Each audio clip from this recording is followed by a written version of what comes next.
Let's talk further about the amount of protein a dog needs and what you as a concerned pet owner, what information can we give you that's helpful to you, how to make a good selection on the right level of protein for your dog. First of all, the volume of protein, the amount that the dog needs a day based on their body weight, as we had mentioned, is very well studied. And of course, that indicates, as we mentioned, how much of each of these amino acids, each of these 10 essential amino acids that must be in their diet, their food, every day, should they receive. And as the larger dogs, they get more. It's all based on body weight, of course, because they get more food. More food contains more quantity of protein in it, volume. So let's talk about what's appropriate as far as the percentages you would want to see on the feed bag.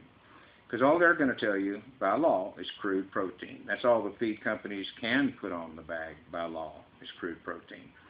The crude protein level for dogs that are, say, maintenance dogs or even growth, as long as it has the appropriate amino acid balances, the minimum should be somewhere around 21 to 22% crude protein of a dry dog food.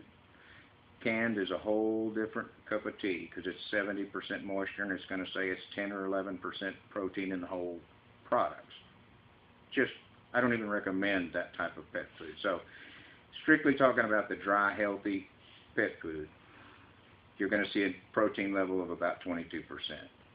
And then it comes to the question, okay, well, if that's what they need for maintenance, what about my puppies? Well, like I said, 22% still will work as growth and meet all the requirements of growth as long as the amino acids are balanced. You might see a puppy food be 24, 25, 6, 7, 8% protein, or a performance dog food be like a sporting dog food, 26, 7, 8% protein, because they're growing, or either those dogs are muscular activity is very high, they're breaking down muscle tissue, and that muscle tissue from that heavy activity breaks more muscle fibers down that need to be replaced. That is how they need more protein. That's the reason.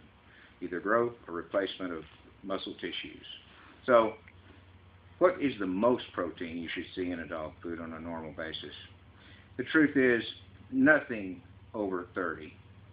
Nothing over 30 is needed. And why? Well, because when they take in too much protein, that becomes an issue. And it's not a healthy issue. It's trouble.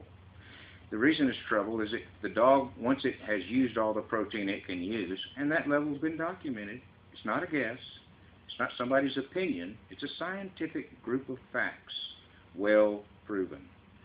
So once that level's been met, any excess protein the dog intakes that day above its need, the digestive system has to do something with it. You know what it does?